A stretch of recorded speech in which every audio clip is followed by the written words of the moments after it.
Hello everybody out there in video world, this is Dan with another movie review for you. This time it's a Twilight Breaking Dawn Part 2. This is the last in the series. First it started with Twilight, then it was Twilight New Moon, then it was Twilight Eclipse, then it was Twilight Breaking Dawn Part 1, and now we got Breaking Dawn Part 2. They decided to break up Breaking Dawn, the last movies, because there was so much in the book, which I haven't read by the way, I'm just pointing that out, that they had to break it up into two pieces. Breaking Dawn Part 1, if you recall, had to do with the wedding of Edward and Bella to each other, and a little bit about their romance, and you know, if you've read the books, you know the movies, you know there's a baby coming. At the end of Breaking Dawn Part 1, you see Renesmee, the baby, being born, and Bella almost dying.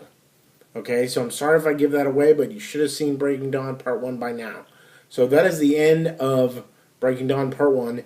And Breaking Dawn Part 2, which I just saw, comes into play 2 days later. Essentially after the baby is born and Bella almost dies at the end. And Robert Pattinson's character, Edward, saves her by turning her into a vampire.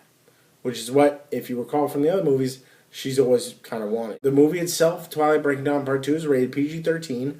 For scenes of action. No nudity, not really any language, but there's a lot of scenes of action. Not really explosions, but a lot of breaking of heads, killing, mass hysteria, stuff like that. If you like the movies, if you read the book, then you'll enjoy this movie. I originally wasn't going to give it 2 thumbs up. I decided that during the movie, it didn't deserve a 2 thumbs up until the ending. The ending is just, it'll blow your mind. I don't think I've ever seen that in a movie before. And I watch a lot of movies, and it's possible I missed it, but you've got to see it just for the ending, for the last 20 minutes of the movie itself. It's going to blow your mind. I mean, we had people crying in the theater. We had people screaming mass hysteria of anger in the theater.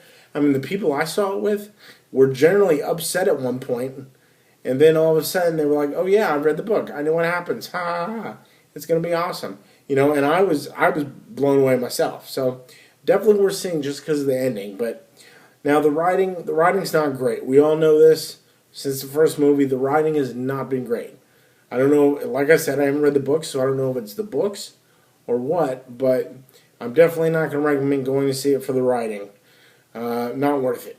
Now, I was told earlier before the movie started that I can't be on Team Edward or Jacob because I haven't read the books and I just don't understand. I think that's a crock, personally. I can be on any team I want. I know what happens in the movies. I'm pretty familiar with it. I'm pretty familiar with the basic principles. And therefore, I can pick any team I want. So I'm Team Jacob.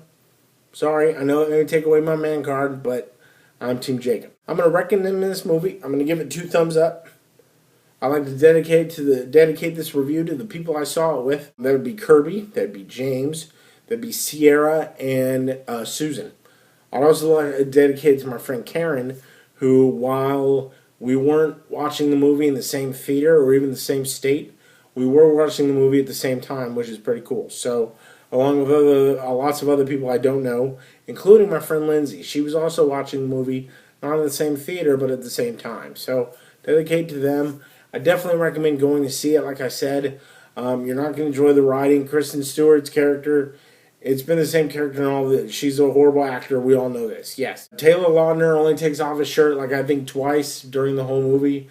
One of which is in front of Bella's dad in the movie, which is quite funny. So, sorry to spoiler alert there. Robert Pattinson, I don't think takes off his shirt as all. So you should be okay. But you'll definitely enjoy the movie. So, go see it. Let me know what you think.